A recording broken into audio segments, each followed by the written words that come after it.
Hi, this is Danny Doyle, and I'm here with Casual Jacob. And Jacob, I did preps in the previous map when you weren't here, so we can just dive right in. Ooh, I'm kind of curious to see what all you've got cooked up here in this map. This is a pretty big and important map in normal playthroughs. I see we're rescuing. Okay. Yeah, so we're rescuing those green units because I explained this to the folks at home already, but Jonas is a recruitable unit with a couple of different recruit conditions. One of which is he survives for 8 turns and then he'll like fuck off and join you later. And that's the one we're going for. But I am very interested to see how he's surviving 8 turns, because I think I find in most of my playthroughs by turn 3, if you don't recruit him, he's dead. Well, that's why we've rescued the monks. Fewer people to attack him. That is true. Butch, go get him! I know you hyped up Butch's combat, but God, is he disappointing. He's doing so much work still. Look at him go. Mm. So, who are we sending left to go beat up Laz and get the leg ring? Well, that's what I rescued the monks for. Are we going to send the monks to go fight Lazarus? I'm going to go send the monks left. Yes, unironically, I'm sending the monks left. You're dropping them left on the platform? Yeah, they're going to make life a little bit easier for Sid and his crew. So, we're getting chased down by Lazarus and his friends. You can actually kill Lazarus. That's one of the other ways to recruit Jonas. If you kill Lazarus, Jonas fucks off before turn 8, and then he'll join you at the same time he would normally. Jonas doesn't join us now. He joins much, much, much later. But, the thing about that is, well, even in a normal playthrough, killing Laz is pretty difficult. Yeah. Firstly, just because I'll highlight his stats and you can see for yourself. Well, once the green unit... I forgot about green unit moment. I forgot about green unit moment. Although we are about to have the most epic green unit moment of all time. Actually, no, I don't think... Oh, no, it is. It is going to happen. Because this guy's gonna kill the Iron Axe guy. Either him or Sid does. No, he doesn't. Oh, okay, so Sid kills him, I think? Because normally there's not a green unit there, and so that mage fucking one-ranges someone, I'm pretty sure. That mage, like, usually one... Yeah, so Sid's gonna kill this guy with his Gilded Axe. Very good use of the strongest unit, strongest weapon. And then the mage goes, oh, I see what I can do. And attacks the wyvern at one range. Trust me on this. I love green unit AI moments. I do really like that the green units here are the exact same weapon loadout and classes as the previous maps. Oh! Yo, actually epic. Yo, actually epic. Actually epic and important. I think she's got this. Actually kind of fucking huge. Like, actually kind of unironically fucking huge. Oh, so where is okay, how's the last doing? What's Ooh, doesn't double. Yeah, we'll do this. Just get a little bit of Rachel. Just get a little bit of Rachel. I'll show off Laz's stats. Laz's stats. Well, he's stationary right now, but in turn 3, he starts spawning Cavaliers to chase us down. And then on turn 8, he starts chasing us down. Turn 8 is actually the big turning point for a lot of things. So, turn 8, Lazarus starts chasing us down. The boat sinks, so all of these tiles become water. These ones don't. The gangplanks don't. Yeah. That's how Lazarus is able to still chase us. But this becomes water, and any units on it are stuck, which, since this is an escape map, is very bad. You can't just, like, be like, well, I wasn't going to use stuff on the rest of the map anyway. Yikes. And that's also when Jonas fucks off. So, I've never seen that happen, not because, I beat the map fast enough to never see it, but this is a newer edition since the last time I played, so I'm very interested to see what it looks like. Yeah, I saw it happen in testing, but that's the only time I've seen it. When I initially played, it also hadn't been implemented yet. Oh, and the scary part about beating up Lazarus over there, you have the tools by this point to fight him. You have armor slayers, you have hammers, you have Luna, you have everything you need to kill him. The problem is there's 2 sorcerers with Physic and Nocturne, there's 2 Ballista nearby him, and once you finally do beat him up, usually about turn 3-ish, that's when the walls of Cavaliers start showing up, and whoever did the killing blow to Lazarus just keeps getting trapped by those Cavaliers. These 2 tiles I'm showing up, get them out. These are where the Cavs show up, here and here, so they box you in if you attack Lazarus at one range. It's so evil. It's awesome. I love it. But also, these guys are really scary. Like, I've seen Sid die on turn 2 before. I think in my Iron Man, I accidentally got Sid killed turn 1 because I shoved him 1 tile too far forwards because I wanted him to enemy phase a bunch of them. And then I accidentally got Sid killed on turn 1. Alright, so yeah, we really are just gonna go drop the light monks to go fight these guys, huh? Yep. That was their contribution. Why haven't I done that to make keeping Jonas alive easier? I don't know. It's pretty awesome and epic. Heal you. That's pretty cool. I would have never thought of using... I guess I'm too busy thinking, oh, I gotta get all the use out of all my units, but that's a very goofy, silly idea. And I think the rest of y'all just stay here for now. Yeah. Bup. Perfect. So now the monks, like, having additional 1-2 range hit on res people is just gonna make these guys' jobs a little bit easier. But the main reason I put the monks there is just to have them not kill Jonas, and also so that when the Cavaliers start coming and chasing us down, there's more green units to get in the way. Because, like, these green units are about to fucking die. Like, this guy's getting doubled and killed by a halberdier. Bada bing, bada boom. It's about to just be Sid and all of the dead bodies, and then Sid will be one of the dead bodies. This is, by the way, the payoff for the sword rank. Whee! Wormslayer! Otherwise, so the thing is, I don't want any of my units in range of Jonas on turns that Jonas can, like, attack them. I want Jonas to just kill the green armor knights, spend as much time as he can just killing the green armor knights. Because Jonas has 3 effective weapons. Yeah, I didn't show up his inventory. He has a weapon that is effective against axes, a weapon that is effective against horses, and a weapon that is effective against armors. All of them lances, and all of them, just by happenstance, stealable by Jeff. They sure are. I love stealing them. Anyway, the monks are gonna help now. I hope the monk... Oh, they might... Depending on the monks' movement order, they might actually start heading back towards Jonas. Yeah, I think they're gonna see Jonas and the armors as, like, the closest enemies. Maybe they'll go that way. Nope, okay, perfect. He left. Perfect. So this is why... This might not look like much, but Jonas can actually die to the combination of those 4 green units.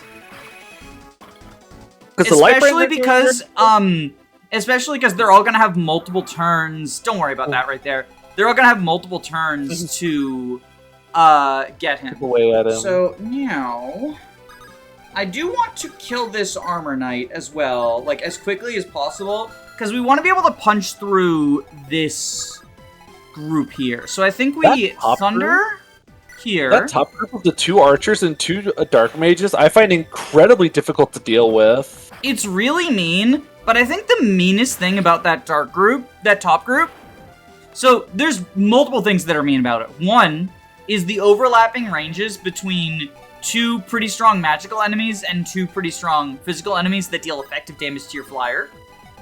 2, this one has a stealable on him.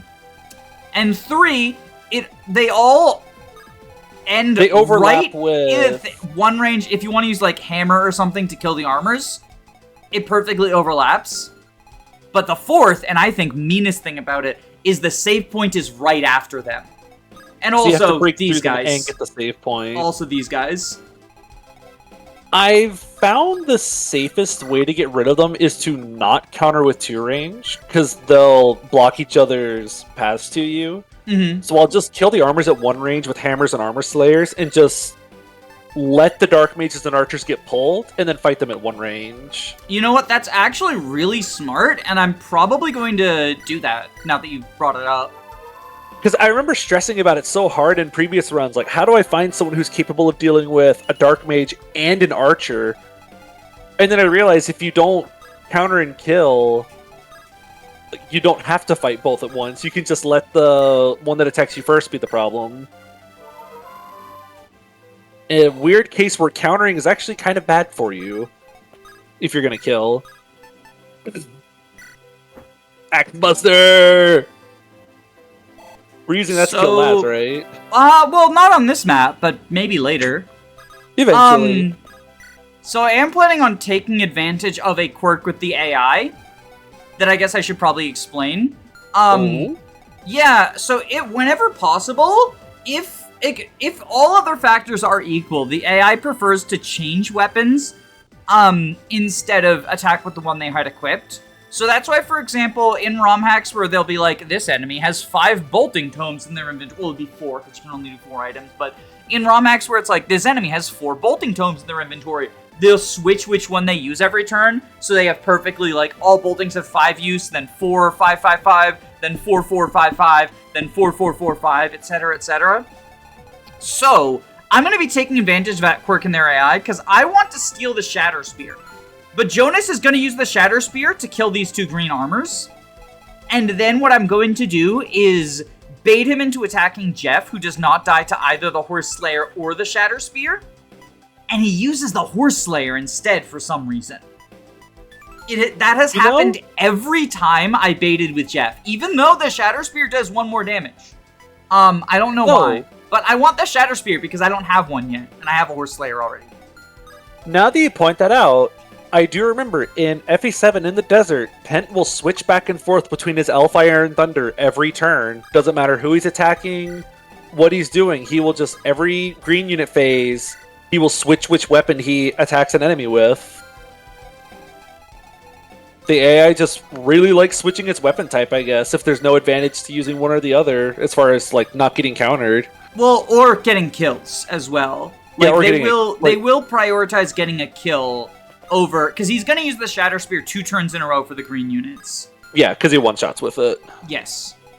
Alright, and I think everyone else just stay like this. Yeah. Okay. But yeah, red unit go first, which means that he's going to kill one of the armors. It's fine to pull that warrior. It's fine to pull that warrior, because that means Sid will attack him. I'm mostly meaning, like, these poor... Ooh, that doesn't look... Yeah, I delivered them to their doom. I've delivered them to their doom. I like this one green pirate that managed to stay alive throughout all of this. And you know the only reason he's alive is because the inversion mage got a crit on that wyvern. So let's see if he can capitalize. Nope! Oh. Wrong choice, Buster! Oh, it doesn't get doubled. Oh, interesting. Maybe Sid can get... Yeah, Sid can get a kill. Oh, this is actually so perfect. Sid's at full HP still. Nice. I wonder if Sid and Lazarus will fight each other. I know it's possible for them to. Yeah, I've seen it happen. I've seen Lazarus kill Sid, and I've seen pictures of Sid killing Lazarus. Although I've never gotten that myself. Alright, so here's the part where... a little bit more, like, this is really clogged, and it's annoying because the thing is, because the boat sinks on turn 8, I don't want to just sit back here for too long, and then end up getting, like, swamped. Yeah, you need to get off the boat before it gets too late, but you also can't back up very far, or else you can't get off the boat in time. And steal his Master Seal, and swoopty to over here.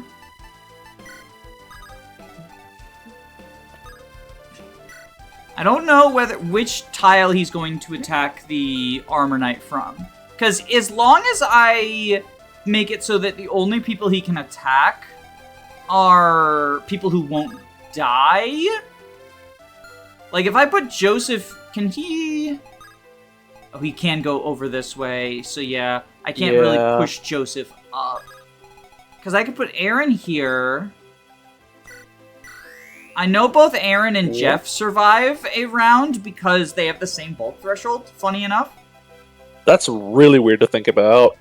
At 0%, they have the same bulk threshold. Yeah, 0%, but... I guess I'll move Peggy Peggy here, so she's not in his range. This tile that Rachel's on isn't in his range, so I'll put Rachel here. So Joseph can go here.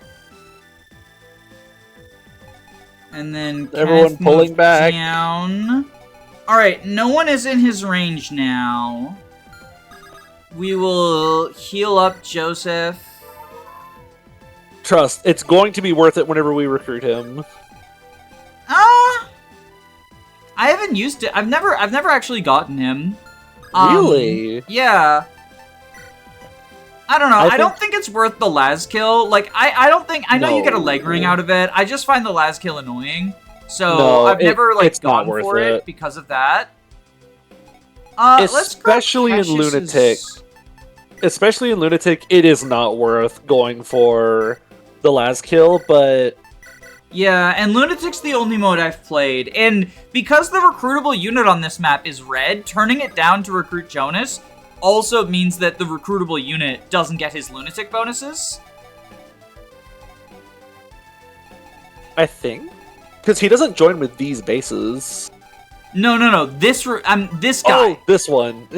Alright, the other recruitable. This goober.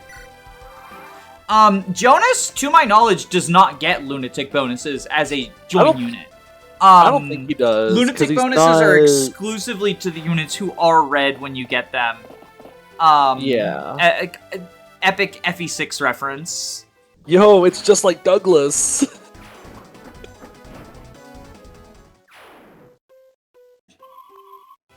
Oh, there he goes. Alright, now it's time.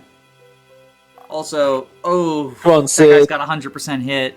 Alright, Sid's probably gonna kill a Cavalier instead of someone else. Yep, he's not doing anything actually. Oh, did he Gilded Weapon break already? No, he's switching weapons. Oh, right, because... Wait, but he would have killed with the Gilded, wouldn't he? I don't... So, I have to wonder if the AI doesn't see that it's... Like, that he can't double with it. Oh, I wonder that's if the probably AI what's going doesn't on, see yeah. that he can't double with his frying pan. So he, like, goes into the combat round expecting himself to double. I don't know if that's the reason why, but if I had to take a guess, that would be the reason. Oh, shit. You're supposed to steal that turn, weren't you? No, it's fine. I'm actually not supposed to steal that turn. Oh, because you already got the I forgot. So, you haven't commented on it yet. I was waiting to see how long it would take you to notice. I gave Jeff Kanto. And I forgot that it's not Kanto Plus. Yeah. So my plan was to have him Kanto back down and be the 4th Light Rune. So, I think I didn't realize it because I just give Jeff Kanto in my runs. So you just assumed it was the default? Honestly, like, oh yeah, Jeff can Kanto. This is the Jeff thing. He just does that. I love Kanto Jeff. I love stealing people's weapons and then giggling as I run away from them. I see we're using up some rune staff. Yeah, we're doing a little bit of redecorating. Go to jail, do not pass go. Let me just make sure. Yeah, she doesn't kill. Okay, she doesn't kill and she doesn't die. Oh, he doesn't have the last. He doesn't have the. He doesn't have. Wait, before we do that, make sure Shatter Spear is the higher might one. Yeah. Okay. Yeah. So she's safe. Honestly, this is quite incredible. Well, I was gonna say that Aaron and Jeff have the same bulk threshold, but Jeff is actually bulkier now because he promoted. I forgot about that little detail. So here's the thing, though, is 27, 22, 12. 27. So he lives one, but not both. Does he kill on counter? You can see double. Okay, with the iron bow, he would double and be 20 attack versus 9 defense, so that's No way. 11 times 2. Okay, he doesn't, so I do think it makes sense to... Oh, I can't even... Grr. I can't even do that. Maybe with like a shove train? Possibly? Maybe you can like repo... Okay, you don't double. So Joseph can potentially... If I repo Joseph... Does Joseph have the bulk to survive? So that's... They don't overlap, right? Yeah, so he can't get attacked by 2 Dark Mages. So Joseph, 6 res, 45 HP. There's no way he dies, because he's not getting doubled. 27, so that's 21. Brings him down to 24. He's just barely not getting doubled by that Dark Mage. Hey, that's all that matters. Yes, he's switching both the bows. He's not getting weighed down, right? Nah, no way. There's no way. Down. Like, he has like 16 he's fat. builds. He's so fat. Yeah, I love him. He's not losing speed. Alright, so the side effect of... This is actually the perfect position for Jonas to be in as well, because it means we've clogged this path. So the pre-promotes are going to take this route, and then they're going to get trapped in the ocean. This is such a devious trap. I kind of love that. I know, right? This feels like something the thing that is would that be Jonas's AI is random. I one time had him go here, and I accidentally barricaded myself, which is how I came up with the idea of, like, wait a minute. Because I put the... He was here, right? And so I put the light ruin here, and then I couldn't get past. Oops. But that's how I got the idea, so I was like, wait a minute, 1 light ruin plus a Jonas blocks the enemies. So, little bit epic. This feels like something that would be a Dragonbane mechanic. Like, oh, all the enemies in X tile range are set to 0 move for the rest of the map. Mm-hmm. But we just use a map gimmick plus a funny staff to do it. You know, you mentioned There they go. Dragonbanes. I'm surprised that there's been no, I'm surprised that there's been no ROM hack that's added, like, Dragonbane type stuff. I know a lot of people don't like Dragonbanes and, like, shit on, like, OMG map gimmick, but I think that, like, while some of them are annoying, I don't think map gimmicks are inherently bad. And I do think it's, like, kind of epic. I remember liking a lot of... He used the Shatter Spear! Why did he use the Shatter Spear? No! Because you wanted to steal the Shatter Spear. Yeah, I want to steal the Shatter Spear. Huh. Well, you know, one thing I could do... Uh-huh. So, next map is when free deploy stops being a thing. Wait, Joseph, no, don't do that. Oh. He gets doubled by the archer, but there's no way he takes 12, right? Way. There's no way he takes 12. He gets doubled, but there's no way he takes 12. Yeah, okay. 5 twice. Actually, Joseph, do that. Okay, Joseph is fine. Just giant HP stat is all you need. So, I was talking about this, I was talking about this in the interlude that you weren't here for, but we have 5 more units, including the one we're about to recruit, than the number of deployment slots we're gonna have. Uh-huh. Let's be real, even though he's able to get cunning, Stefan's never getting deployed again, right? Yeah. I can think of a really reliable way to make Jonas use the Horse Slayer. That is true. You will definitely switch to the Horse Slayer. You're not wrong. Okay, we do now have these guys to deal with, though, including the Wyvern they brought alongside them. The multiple Wyverns, actually. Oh, he killed the mini-gem guy! No! Oh, that was the mini-gem that died. That's upsetting. Actually, extremely unepic. I think we'll be fine, right? Like 500 gold is 500 gold, but the economy is so tight here. It's really tight. Like, how much money do we have right now? Can I check? I think if you go to status, you can see we have 2,000 gold, but I might just hack it in. I might just cheat. Makes sense.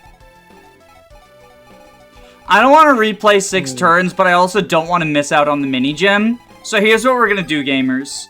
This is Jeff's action. He's stealing. He's stealing right now. He's stealing for the mini gem, and I'm gonna hack it in next map.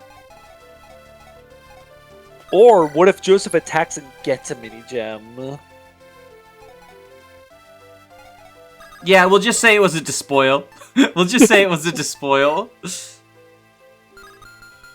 So Jeff just stole the mini gem. Like, that's what I was simulating. I did a similar thing in my Conquest run where, because of inheritance shenanigans, I'd like entered and exited during preps and accidentally didn't give lock touch to Sophie, who was supposed to have lock touch. And I didn't realize that until I was on a map with a treasure chest that she was my lock toucher for. So I was like, you know what? I'm just gonna hack it in, like the contents of the chest. And I did do that.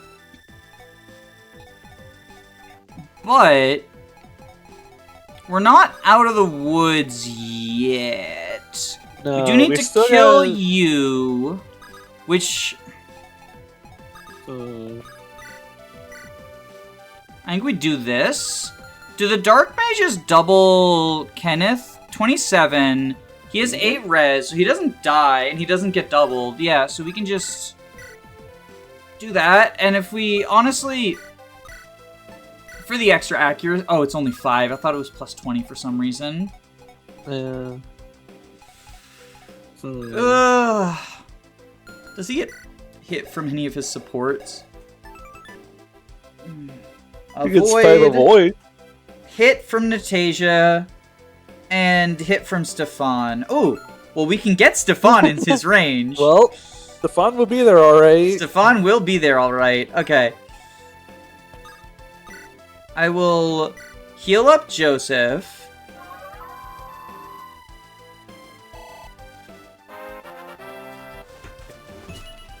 We are so close to rally defense. This is epic. It's gonna be so hype. Alright, Stefan, I need you to move into support range. Yeah, that seems like a good spot for you. Support range. This is so sad. So that's gonna be 87. Can I get Natasia up there? Maybe with like a rescue drop from Passius? Quick, use Luna. It grants... It auto hits an FE4. I mean, it will grant him an extra 5 hit. Wait, Luna gives extra hit? Yeah, extra 5. See? That's Luna. And that's without Luna. So if I can get Natasia to him, then a Luna will guarantee 1, 2, 3, 4. The thing is, I don't want anyone. Like, I don't want to do a shove chain in Wyvern range. Yeah, I don't think that's super feasible right now. Yeah, I would agree with that assessment. So, what is it, like a 90? It's a 92. 92. If we reset, then we get another chance. Like, if he misses and we reset, then we get another chance at the gem. Mini gem not being... Like, I think what I'm just gonna do is I'm gonna take this copy that I'm playing on. I'm gonna put a mini gem in Agnes's inventory because we get her next map. Like, I put one in her starting inventory to simulate the one we would have stolen from here. And I don't think there's a problem with that, but I also think, like, it's important to be transparent about that sort of stuff. So, that's why I'm saying it here. In case you know, for anyone who's not aware, Agnes does not start with a mini gem in her inventory, but, you know, we'll make it. And now Beshamel's gonna enemy phase this Wyvern, right? Actually, the plan is Butch. If I can get the Worm Slayer to him. 1, 2, 3, 4, 5, 6, 7, 8. She's only got 7 move, doesn't she? Yeah, she has 7 move.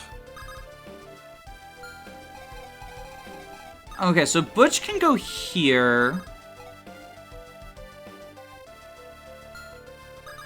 If only Passius can't help trade either, though. Not really. Butch goes here. Let's give him the Steel Sword in case we can't get the Worm Slayer to him. Grab Worm Slayer. Grab Worm Slayer. Go to here. How far does Cassius reach to get it? 1, 2, 3, 4, 5, 6, 7. So what we could do... Okay. Grab the Wormslayer with Peggy and heal up Jeff. Yeah, that way we can still get a staff action in. Then 1, 2, 3, 4, 5, 6, 7. Yeah, okay, so we'll do that. Well, remember he can't trade it this turn if you're trading it off of Peggy. So you need someone to Thracia trade it off of Cassius onto Butch. True. That can be Blur. Do we need to move Blair forwards a little bit to get up to the Probably should move Blur forwards, yeah. Well, Blur can do this. She can grab it and then give it to Sam. Oh, then Sam can go trade it over to him. Well, I would like to have Sam up here for this Wyvern, who's going to be in longbow range next turn. Well, hopefully he'll be in longbow range next turn. Otherwise, we got to figure out what we're doing about him. That'll be next turn's So I think problem. Sam goes here. Wait, she still has the thing on her, right? The Wormslayer? Yeah, so someone's got to grab that. Oh, I guess that Cassius can be trade Pacius's paint it. turn. Oh, wait, he needs to... Yeah, he can just do this. And then, Bechamel can get the Wormslayer to him. Trade chains! Yippee! Thracia trade is so much fun!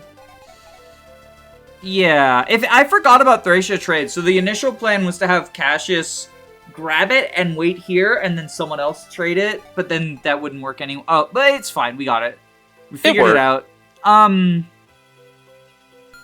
Who Okay, can go reach? here. It looks like Aaron can be reached. Oh, it's counting spells. It's counting. So the eyeball, Selvalis, is non-aggressive. So it's counting his range, which means that like the global range thing isn't super useful. Dark Mage. Okay, we can also heal Aaron because the Dark Mage is not going to kill our dudes, our mages. All right, so the pirates are heading over that way. That little sandbar means that they have like more mobility than you would think. Oh, yikes. Here come the calves. Here come the paper Oh, here they come.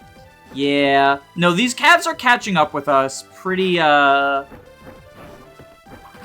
quickly. Look at him go! But hey, another Butch kill. He'll get Opportunist soon. He's 2 almost levels there. from it. 2 levels from it. Okay, he's in longbow range now. Perfect. Bye, Ow. Stefan! I love you. Tell me you miss me when I'm gone. Well, no, you see, kid. You see? This was intentional. This is how the cookie crumbles. Meow. Dark Mage on Dark Mage action. Hot Dark Mage on Dark Mage action. And Spelt is just like begging to get recruited. Please, Please talk to me. Oh no! Oh no! I really want to save this turn, but also I don't. Okay, start out. Let's grab that Shatter Spear. Yoink. Woo! Shatter Spear! Do I want to Canto down? I think Jeff stays here. Cause this upcoming turn... No, it's next turn that the boat sinks, right? Turn 8? Yeah, turn 8 is when the boat sinks. Turn 8 is also when Jonas leaves, although he does get one final action. On the turn that he leaves, which is, like, pretty funny and epic. Okay, so...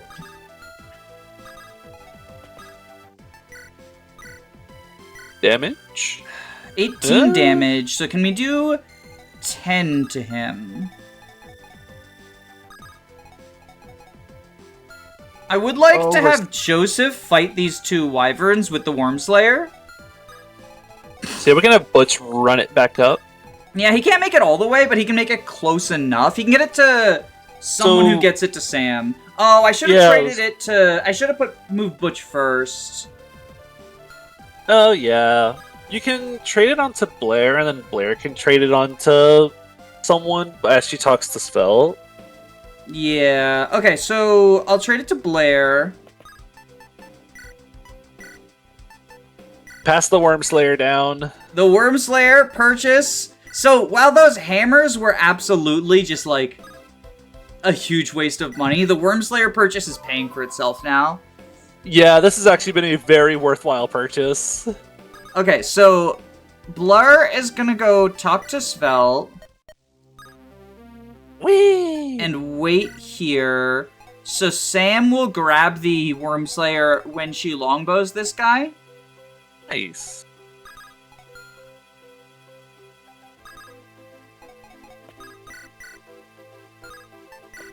Okay, we do this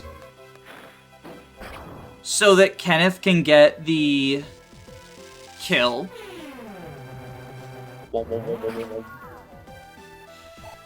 These dark mages are so bulky.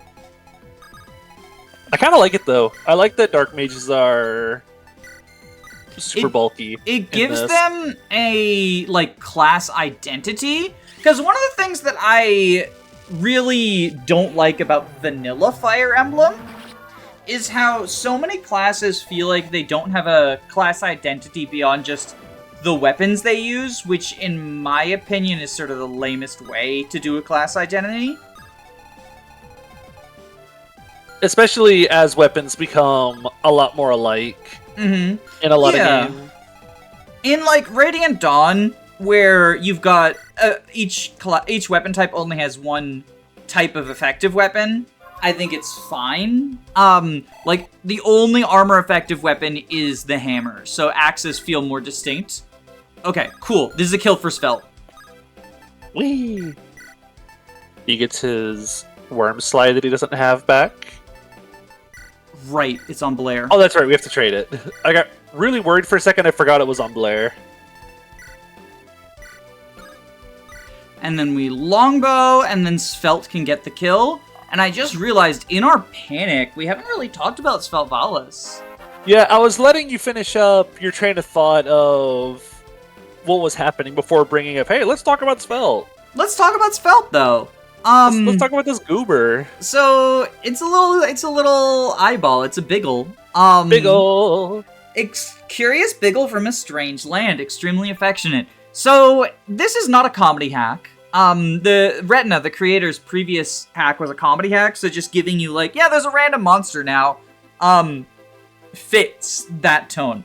Here, when I first recruited Spelt, I don't know about you, but I felt like, oh, what's this thing? Like, is that just like a reference, I guess? It's Retina's calling card, and he was like, yeah, I have to put one in every hack. But spoilers, there's actually an explanation for it. There's actually like a in-world explanation for the Biggle that makes sense and doesn't feel like forced. Like, it fits within this rather grounded world, and I think that's kind of cool. Spelt has lore. In addition to lore, Spelt has a gimmick. Spelt is a flying mage. The only flying mage. Well, there's one other, but that's like through a secret event, and comes much later. Spelt is a flying dark mage. His only weapon type is dark, and he has two personal weapons. His eye, which is Evil Eye right now, although it does get upgraded later to Crimson Eye, and the Slam, which is a physical weapon. It's marked as Dragon, because it doesn't build any sort of rank. And it's, like, not dark magic. So using the Slam does not build Spelt's dark rank, which does seem to be a problem with his extraordinarily low dark rank. It starts a little bit low. He can use the other spells, but I find that he doesn't really need to, especially because his constitution is really low. Yeah. So using any of the other dark magic, it's pretty heavy. He gets weighed down by his PRF by 1, but that's not that bad when his base speed is 16 and he has a speed growth of 65. Spelt's gonna... He's a pretty speedy boy. He's gonna be double and stuff. As long as you use his personal weapon and not like the heavier dark tomes. But since his personal weapon gets upgraded in a later event, like, it's kind of like, it's fine then, right? Yeah, it's basically just a strict upgrade. It gets some more might so it can stay relevant throughout the rest of the game. The other reason that you would want to use his personal weapon is, like I mentioned, he starts out with pretty low dark rank, and you do want to get him to S, because dark is the only weapon type he gets, and he gets some good use out of the S rank Dark Tome, which makes the enemy AI will not attack you. They'll see you, so they'll still run up to you, but they won't attack you, so you can use him as like a mobile Light Ruin, which I think we've demonstrated just how powerful Light Ruins are. Yes. So being able to have a controllable, movable, repositionable Light Ruin is also really good. Personal weapons in this game give double weapon experience, so that helps Spelt to reach S faster, in addition to the fact that his promotion gives 120 weapon experience, which I believe is the most weapon experience of a single rank any promotion gives. That's a lot! I didn't realize it gives that much. Units with multiple weapons probably gain more or around the same amount if you combine all their ranks up, potentially. Like, if you say, oh, well, getting C-rank stabs for Apollo counts as however much weapon EXP it takes to get from 0 to C. Getting like 70 or something. Then other people probably rival the 120, but Spelt, since he only has dark magic, has 120. And it's super impactful. He will hit S rank on time if you're using him. And one of our goals right now, one of our short-term goals, is to get Spelt as much weapon rank as we possibly can. Which is why I'm excited that Sam didn't kill with a longbow, because now Spelt can get double because of a kill and a PRF. Yeah, the other thing about Spelt is that he's a flyer, so he does take effective damage from bows. Unfortunately, he's not considered mounted. He is, unless I'm forgetting someone, the only unit in the game who's considered flying but not mounted. Yeah, he's flying but not mounted, but he doesn't take effective damage from arrows. Oh, I'm mixing up the Biggles from Burger King then. I think the Biggle from Burger King does. Yeah. Spelt Zealous does not. That's kind of his... Because he's a weird amalgamation. He only has 6 move as opposed to 7, but he has Infantry Rescue, but no Canto, like flyers usually do, but no arrow weakness. He will get Canto Plus at level 11, promoted. Yes, he does get it at some point. But yeah, he feels similar to Bechamel in that he gets some of the benefits of being a flyer, but not all of them. The other reason that I think people dog on Spelt's con is he can't rescue drop people, but I honestly think that him having low con points you in should point you in the direction of like, well, this is not meant to be a combat unit, like, or not meant to be a utility flyer. Like, he's a combat not a utility flyer. Yeah. You know, in the same way that people like Milady from FE6 having a really high con and not really being able to rescue that many people, or other such cases. Dusel from FE8, he's not rescue dropping people, right? Like, that sort of stuff. Yeah, he's just mounted for combat. Other notable thing about Spelt is he's never gonna miss. Like, accuracy is high across the board, but he has a high accuracy base growth and starts with insight. This motherfucker's never missing. Yeah. He's fast, he's accurate. His magic starts kind of low at only 7. You gotta kind of get his magic up with... You get an item in the next map that'll help with magic growths. Yeah, the growth booster. And I think he's one of, if not like the best user to slap it on. Gives him a better magic growth. I think it hurts your speed by a little bit, but... Yeah, I've never given it to him because I think that his overkill speed growth is a pretty big part of his kit. If he doubles, then he deals more damage even if he doesn't have as high magic, and 65 is a good magic growth. You just have to dig him out of the hole initially. Just get him out of that. Which does mean that early on, the slam weapon that we just kind of mentioned lightly, I do kind of like this thing early on. If you need Spelt to hit like a mage's defense stat or whatever, he can run in with slam and do some damage. Being able to choose between attacking on defense and res is really valuable, and there are several units in the game who get that as a benefit. There's 2 that come to mind particularly for me, Layla and Horatio, but I'm sure there's others I'm not thinking of. But But whenever there's a unit who does have that as their option, I think it's Aaron with magic swords and physical swords. Oh, true. I think it's a benefit that I don't see talked about super often within like TMGC meta discussion, but I do think it's really nice. The only downside is that Slam does not build dark rank, so it really does not help Spelt in the rank department, which I think is important, because I do think the ultimate payoff isn't just a speedy dark mage, but also the ability to fly while holding Volche, which is the anti-attacking tome. Slam also doesn't get an upgrade like Evil Eye does, so its 11 might kind of falls off a cliff once bigger might weapons become a thing, and once his magic starts to grow, and you just want to use Dark Tomes on him at that point. Yeah, because his strength growth is not very high. It's just that his base is higher than his magic. He has a tiny HP growth. I always forget that his HP growth is minuscule. Yeah, the other thing I've seen people criticize Spelt for is that he doesn't feel particularly bulky, I think because of how small his HP growth is, but like, his defense and res bases are fine, and the growths aren't great, but it's important to bear in mind he's a mage. Most of the mages we have, like, take a look at Blair, right? Like, yeah, she has good res, but not good defense. Take a look at Peggy. Take a look at, where's Emil? Emil, like, mages are not going to have particularly good bulk growths. It does kind of suck that he also can't stand up to too many magical hits, but at least in my experience, at most stages of the game, he has enough bulk to survive one hit, and the same is true of a lot of units in TMGC. I think it's enough. But Danny, how is he supposed to attack someone that he doubles if he's going to get countered? He attacks, gets countered, and attacks. How do you solve that? Well, level 15, he gets Alacrity, which means that if you overspeed by, 6 instead of 5? I think it's 6 in this game. Yeah, so overspeed by 6, because regular doubling is 4, but with 6, his attack becomes Brave instead. It's not like quadding, it's just both first and second attack will go before the counter. He does all of his attacks before he gets countered, essentially. But also, he's a mage. A lot of the time, he doesn't get countered anyway. I don't know. I don't think Spelt is, like, the best unit in the game, but I've seen a surprising number of people say that he's, like, bottom 5, and I just don't see it. He is a project. Like, this is a rough start. Yeah.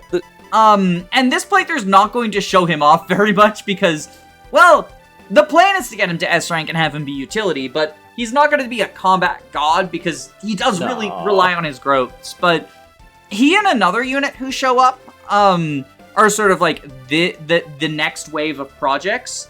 And similar to Stefan and Sam, like, they have a rough start, but the payoff is worth it. Unlike Stefan and Sam, though, I think that Spelt and Hilbert is the other project who shows up next chapter. And I guess technically Agnes could be looked at as a project as well. But all three of them show up at a time where you probably have a large number of competent units already. I think it's easier to train scrubs in the mid-game than in the early game. Because, like, early on, you've got Aaron and Desmond, and then, like, everyone else is competent, but they're not, like, godly.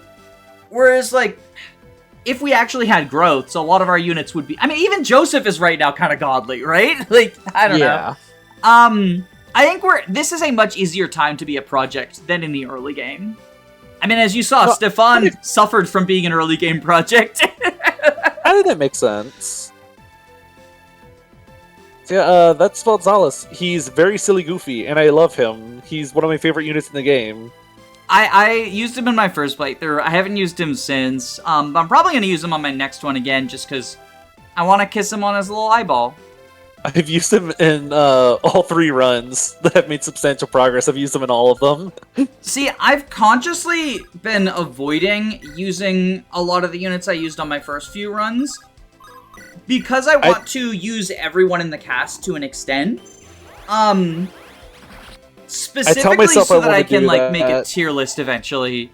But I want to use everyone in at least one run. I don't think you need to do that to be able to, like, evaluate stuff, but it does definitely help to have that hands-on experience. Especially in a game like this where there's less documentation than the mainline games. Makes sense. So, you're a problem. 1, 2, 3, 4, 5, 6, 7. Okay, so Butch. Okay, I think does Pashis does not get doubled. Bechamel also doesn't get doubled. Okay, so I think Bechamel and Butch will hold the line here. Lance Reaver. A good unit. Meanwhile, everyone else will start going up this way. Oh, and this pirate boss that showed up, he has a droppable energy ring? Is that what he has? He has an energy ring, and because it's 0 growths, I fucking want it. He also potentially has a stealable halberd. You can steal another hammer, baby! Can I? I can. It's a tie. Yeah. Because this is not Thracia. This is you tie, right? Yeah. And it throws me off, because then I play something like Path of Radiance or Thracia, and I can't steal something. What? No theft? My way that I've caught the way I'm able to remind myself is I always remember that Lara can't steal rapiers at base because she has 3 con versus their 3 weight. And then that's how I go, oh right, you have to have more con. Go get a bechamel! So I believe what happens is the boat sinks at the end of enemy phase? But it might be the start. I know Jonas leaves at the end of enemy phase because he gets a surprise extra turn once he's freed from the shackles of the... Or what on turn 8, he does get a surprise. I get to do an attack before fucking off. I'm pretty sure it is the end of enemy phase. I'm pretty sure. And the reason I say that is that Lazarus's line of dialogue about I'm going to start chasing you down is the boat sank, so I'm going to chase them down now. Oh, okay. So yeah, the boat sinks as the last thing. I know... Oh, yep, there we go. No, the boat sinks here. Okay.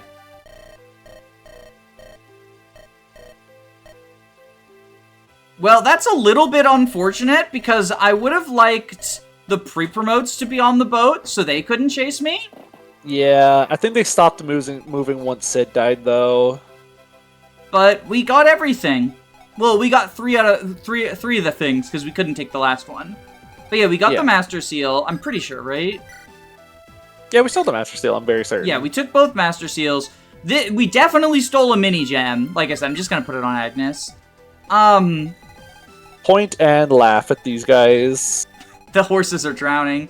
All right, first thing is first. I think we save point. They are seahorses now. I think we save point now. Hey, we can get a kill with Spelt. We can kill the Cavalier with Spelt. Oh, true. The Spelt can catch up easier. Yeah, because I was like, oh, I could get... Ooh, we get to see his awesome crit animation, too. The big ol' blast.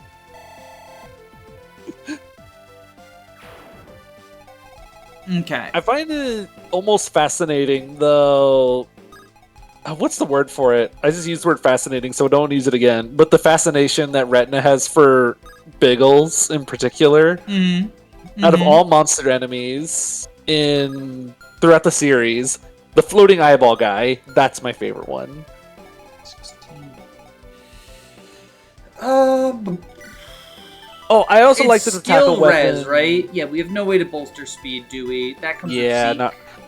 I want to say Zeke is the only unit with like an AS boosting skill. Like where he affects other people's AS, not just his own. 26. Reeved will be 24. 14 times 2 is 28. Yeah, okay, we can do this. I did just save point, so if I'm wrong, it's also not a big deal. We don't have to replay all of that if it goes wrong. Can you imagine? Okay. Oh, this pirate guy... Okay. Can Rachel live a hit from the pirate guy? She can. Ooh. Though... Okay. We could also put Spelt there. Yeah, I think we put Spelt there, actually. Okay, so... Heal up. Yet another use for Kanto Jeff. We want Spelt, like, right here where Rachel is. Kanto Jeff is just the play. I love Kanto Jeff. I can't believe you literally didn't notice because you thought he just had Kanto by default. Because of my brain, Jeff just has Kanto. Why wouldn't he have Kanto? He's just built different. That's the skill he gets on promotion. He's so epic. Yeah, I mean, it makes up for the fact he doesn't have a level 15 skill. This could have been the one time it would have been useful. I know, but it was too important. Like, this was too important. This and also the chapter 9. Like, he was too important in chapter 9 as well. Don't worry, there's another unit that gets quick riposte that I'm sure we'll get use out of, right? Wait, who? Todd. I mean, I unironically... I've seen some people meme about it, but I unironically think it's actually good on Todd, because it means he doesn't get countered if he gets hit by, like, a bolting. And he can survive, or... Bolting's a bad example. I know what you're going for. I had a run in, like, chapter 17 or something, where there was a scary Myrmidon, and I was like, okay, I can wall with Todd, because he won't get doubled. Yeah, it frees up flexibility. So Todd's the dancer, and it frees up flexibility for where he can stand. It means that he can take a hit if you need him to. Look at Desmond go. I love this unit. So epic. So, all these pirates are scary and all, but what if there were Pegasus Knights and Wyverns? Do they show up this turn? Okay, No. it's later. Okay. I know they show up at some point. They show up sooner than you would like.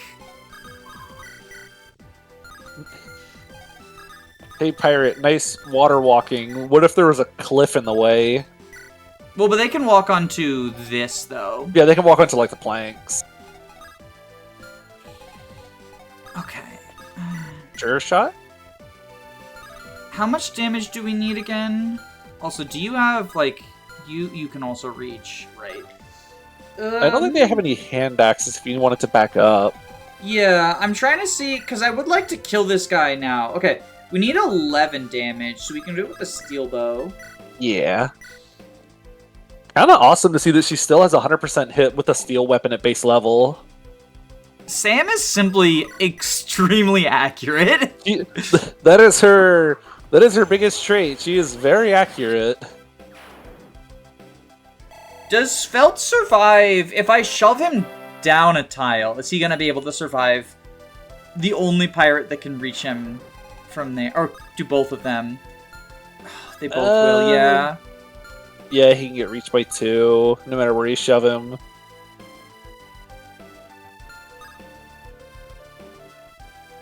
Yeah.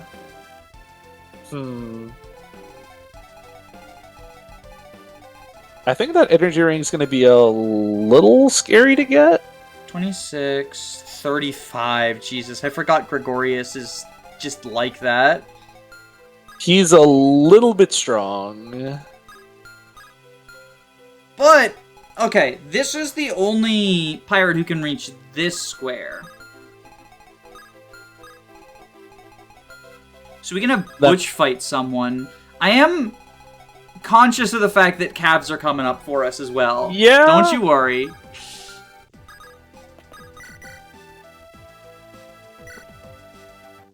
See, now that we've save pointed, I can be a little bit more reckless and not get the extra 5 hit from Luna.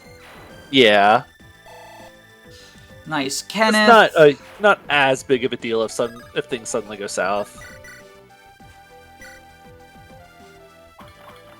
Good job, Joseph. It's a shame we're, like, not going to be gambling for mini gems at all, because Joseph is one of the only units who I do not care about getting experience on. Yeah, so it's weird. If you want to promote Joseph so he can start mini gemming for things, it means that he becomes one of your 3 units you don't want to feed kills to. Well, I also find I Joseph care about does- getting kills on, like, Desmond, for example. I also find that most of Joseph's combat is enemy phase throughout this part of the game.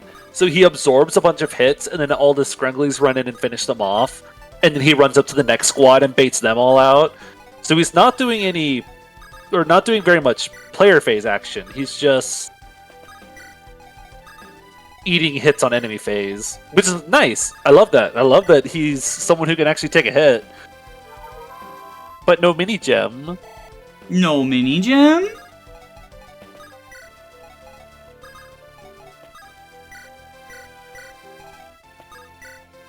Oh, the fact that I can Kanto after pivot is actually going to be so useful. Yeah, it's awesome. Because you can also Kanto after swapping too, if you just want to shuffle some people around a little bit. I should have rescued Sam earlier so that Natasia could drop her, but I think it'll be fine. I think it'll be fine. Damn, I should have left Blair there for the Blair Blast. Okay, at least it still looks like the hero and sniper don't feel like moving. Oh, here they are. Yeah, I think they've decided today is their day off. They killed one unpromoted green pirate and said, "Yep, that's all for today, boys. Wrap it up." Hey, they helped kill Sid. They helped kill true. Sid. That's, like, actually really relevant. Oh, Yo, Spelt doubles! Gregorius! Do we do it from the top forest? That way the pirates can't loop around and hit him as easy? Oh, I mean, I was gonna rescue him. Oh, we're gonna run further away. Because they have equal movement, Butch and the pirates. So, True. I figured we go here. Oh, Butch I can do go know here. that forest tile on the left, on the landmass, you can stand on that tile, and you're in range of the left to Wyvern and Peg. It's like a safe place to attack them from. Yeah, I was looking at that as well. I don't know who I would put to fight them. Desmond but I or do Joseph? know. Well, so Desmond's gonna go here and hammer. Oh, beat up these guys. Hammer! Hammer! I'm on the hammer cope. I'm on the hammer cope. These were a worthwhile investment, I promise.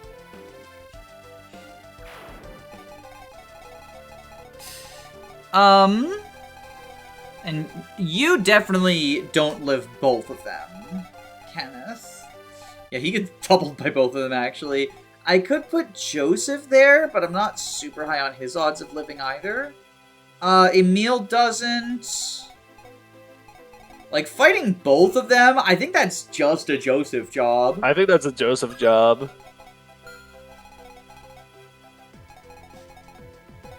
With the Worm Slayer, I guess?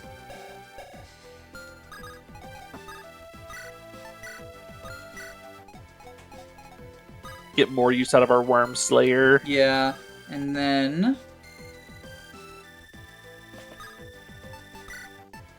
Swap? What? Do they have winter range? Yes, but the plan Take drop. is to do this. And Can then he take her? No, he cannot. Oh, he Okay. actually can't. He must tie con, because I always imagined that he would have around the same, or like one more. And I guess you go up here, you go here, you go here. And now Butch will kill that pirate on counter. 1, 2, 3, 4, 5. Yeah, he could reach Spelt. Spelt takes a hit, though. Spelt takes a hit, though. So, and then you don't, right? Where? 1, 2, 3, 4, 5. Yeah, so we could just do this instead of having Pacius rescue. Where are the Peg and Wyvern on the right? Over here. Okay. Like, lower below. Yeah, so we'll do 30 here. We'll do 30 here. Yeah. Oh yeah, silly goofy fact about Spelt. He has a boss combo with every single boss in the game. Oh, I didn't know that. He's Ike coded. Yeah, he has a boss count. Every single boss is like, wait a sec, you're just a floating eyeball. What are you doing here? I shouldn't have skipped that boss combo then. Oh, now I feel very sad and unepic. The boss said like, oi, eyeball. Who are you? I mean, Spelt, who are you? And then Spelt says, I am the face of your death. Just kidding, Spelt doesn't talk. Yeah, he just hugs people. He's a hugger. Extremely affectionate. Worm Slayer! Yo, Ooh. epic general crit! I love the sword general animations in this game. I'm on record as not being a fan of the sword general animations in Sacred Stones, but I think they're epic here. And I know that it's, like, very close to the same as well. Like, he just has the cape, right? Yeah, I think it's just the cape and the... Well, he has the shield as well that looks different. Anyway, here comes Calves. Yeah, this is, a little bit of an issue. Uh-huh. Don't worry, we got this. How many turns until the effective full game over, by the way? We have like 10 more turns until we run out of turns. I know that, like, Lazarus catches up to you, basically, is how you know you're out of turns. Yeah, I think Lazarus can basically reach the gangplank with the escape point if you just let him full move every turn. Okay, so now... We cannot reach that save point, so we'll save next time. You and you would reach there. You and you would reach there. How does Axe Reaver Desmond do against them? 31... Okay, he doesn't get doubled, so 31 minus 10 minus 2... He effectively has 12 defense if I give him the Axe Reaver. Oh no, 14 because of his skill. No, it's 18, right? Because it's 2 doubled. Yes, because it keeps getting doubled. So he'll have 18 defense, which means he takes 17 damage from this guy and 16 from this guy. 17, 16 is 33. He lives at 1 if we heal him. He's awesome. He's a little bit epic and awesome like that. The problem is because Aaron is non-existent.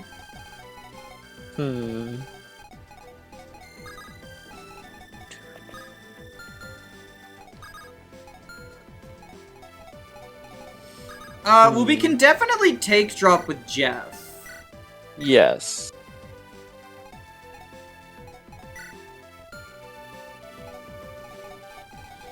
One, two, 3, 4, 5. Can we get a vulnerary? Yeah, we can get a vulnerary.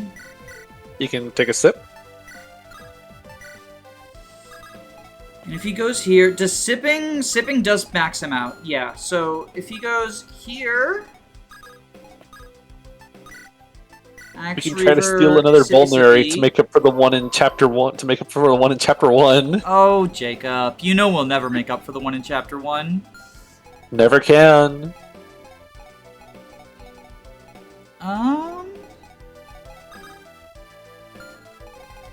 1, 2, 3, 4, 5. 1, 2, 3, 4, 5. If we didn't need Joseph blocking the left enemies, we could almost try to like move Joseph like 4 tiles to the right onto that forest, and use him plus light use him plus light rune to buy us some time.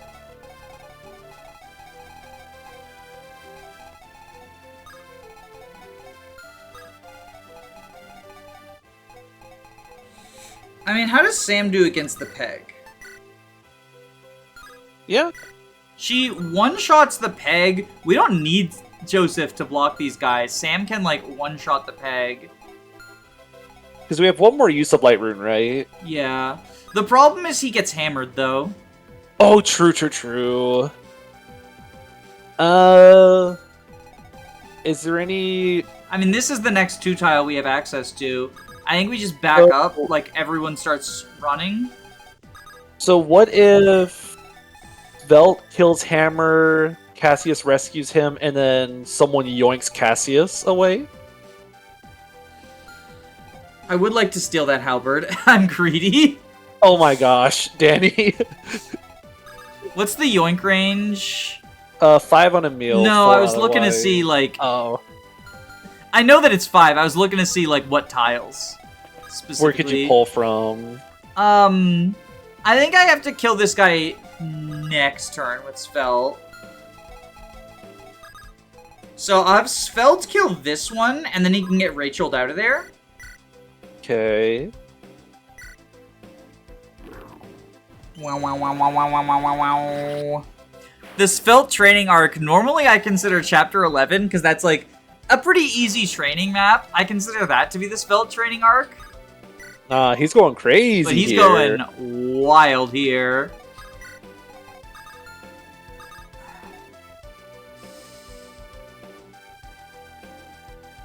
Fuck. One, two, three, 4. He needs 4 tiles. Oh, because Sam's on a forest. Oh, wait! That's He eating needs at some 4 of his tiles! movement. Yoink. 1, 2, 3. I mean, even if he can't reach from there, we can shove him. 5, 6. Yeah, he can reach the drop Spelt from there. Okay, so we take... Make sure that's not... Yeah, that's not in range of anything. Okay, so we take... Drop... Wait here...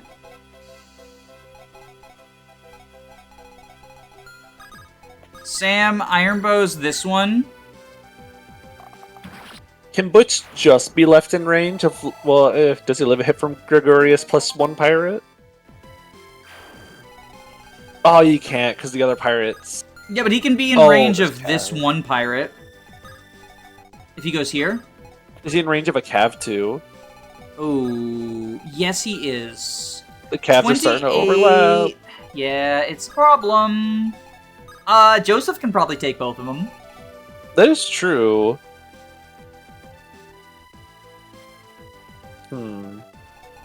6 AS. Ooh, he does get doubled by both, though. Yikes. Not great. How much did you take from the pirate? 15 would knock him down to 19. This guy, 28, but it's effectively 30 because of weapon triangle. So... 30 minus... So that's 21. Yeah, he dies. Oh! If we Blairspiration him, but... we just barely Blar. can't. Unless... You know what, actually, let's smite you. We can give him Blairspiration. And with Blairspiration, he exactly lives. Nice. Because he takes 4 less, so he'll live at like 2 or something.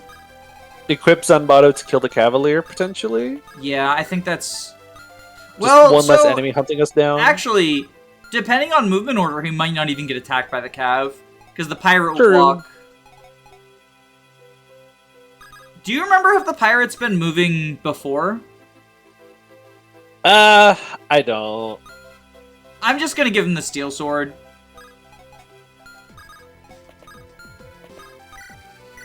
Heal of Rooney, heal of Roni. Ironically, Stefan would actually be, like, useful here because, rescuing people. Yeah, being able to pick people up with his movement. But it was funny to kill him to force the Horse Slayer equipped, so... Okay, yeah, pirate I'll take reverse. But unfortunately, Butch does not double the pirates. But he still would have lived even if he got like crit or something. And now Desmond will kill this guy. 20 damage. Wait. I think the other one has iron. No, but our math was wrong then.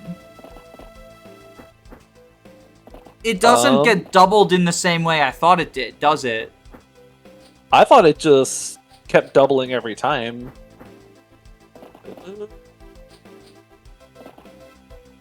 Oh gosh. They're closing in and overwhelming. Okay, so if it's 10 defense, plus 2 from weapon triangle, doubled to 4, and then doubled to 8. If it was 18, 34 minus 18. Yeah, so he only took 14 less, not 18 less. So it was not doubled every time, it was just plus 2. Huh. Interesting. Noted. Yeah. Hey, at least we can easily, like, kill the pirate boss from over the cliff, and then you can't do anything about it.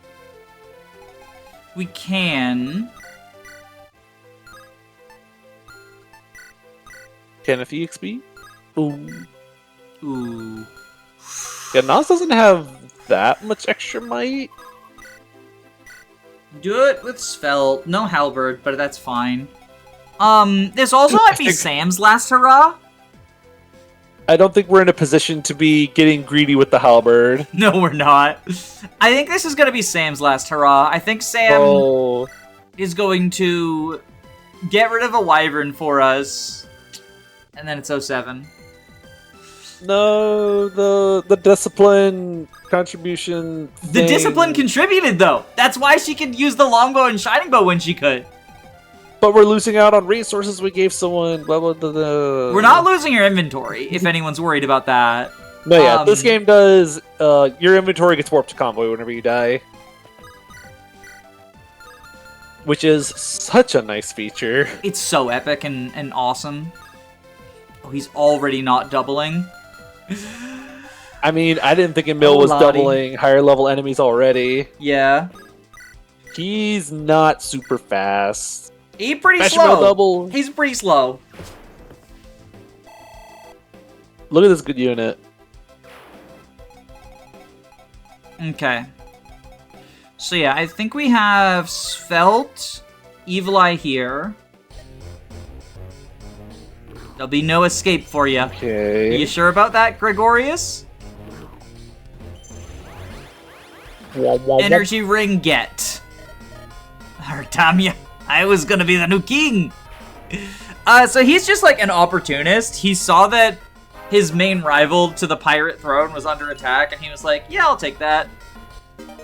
And then we saw his energy ring and said, yeah, I'll take that.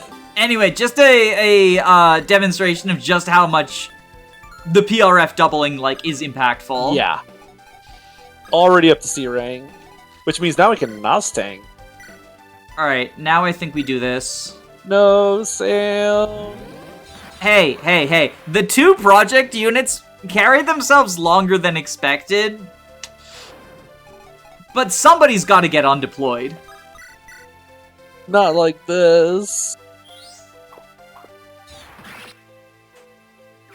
How are we gonna have super lockpick Stefan and I'm trying to remember something cool Sam provides. That's pretty epic. Do we just want to run away with him and let Joseph all these guys? I do want to run away, but I was checking to see like the oh yeah, if he had to looks. face combat. Okay, so he doesn't die to either of them, even factoring in the 2 defense from the forest in both those forecasts. Uh-huh. He does die to them combined, though. But yeah, he can get up to here, which 1, 2, 3, 4, 5, 6, 7. Do we have more sacks you're willing to leave behind? I mean, Natasia's another one. But I do think we need to focus on killing these 2 flyers first. So we can deal with killing those 2 flyers next turn. Yes.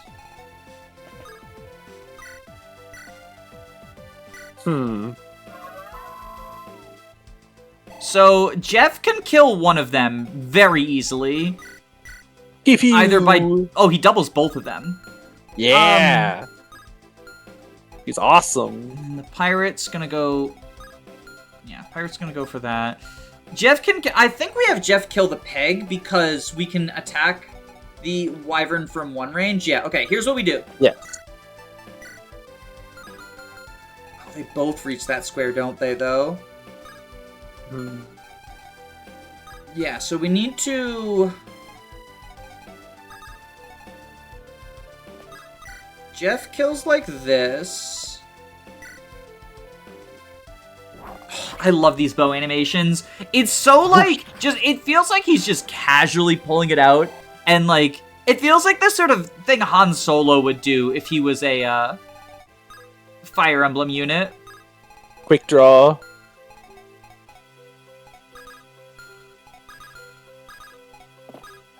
We can do 11. Yikes.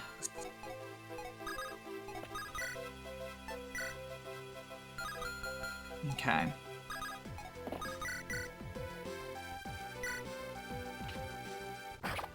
Cassius does this. And then we Brave Lance. And we're going to change his equipment. Oh, is he in range of the Axe Fighter too? He is. Yeah. Well, so only 2 people can attack him. Yes. At once. The problem is he wants a lance for the 2 flyers. He's How going to much be stuck at actually- disadvantage somehow. Yeah.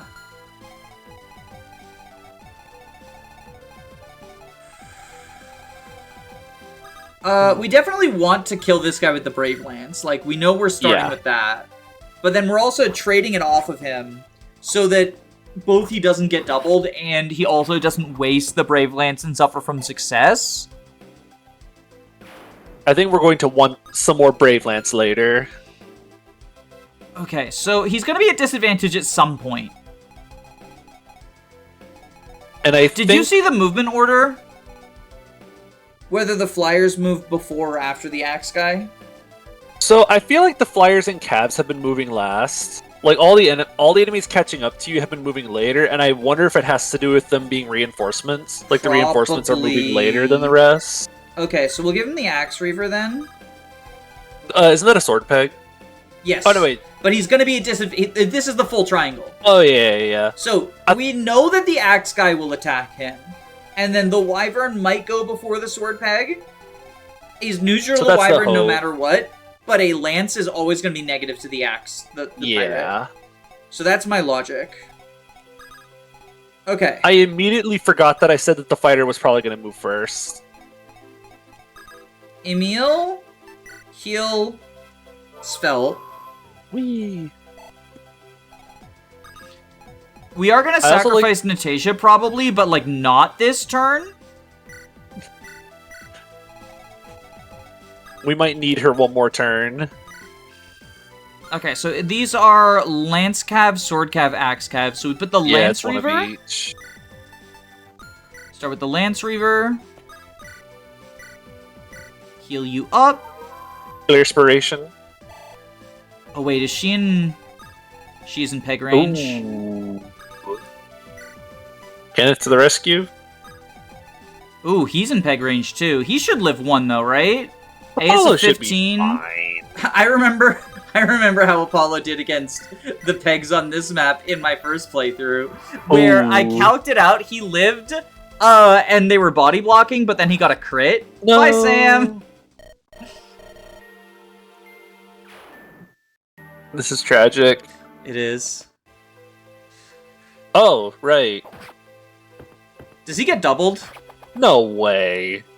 Okay. Good. Although I will say, and I am using this as an excuse to correct misinformation, I think at one point when we were doing the Cassius and Rachel unit reviews, I talked about how, like, the event that determines Karante versus, Flying Spike, if Cassius dies, you don't get either. That's just not true. Cassius does need to be alive for the Flying Spike. So if Cassius dies and Rachel lives, you get nothing. Oh, incredible. But the Karante has nothing to do with Trashus. Okay, so we just put ourselves at disadvantage for no reason.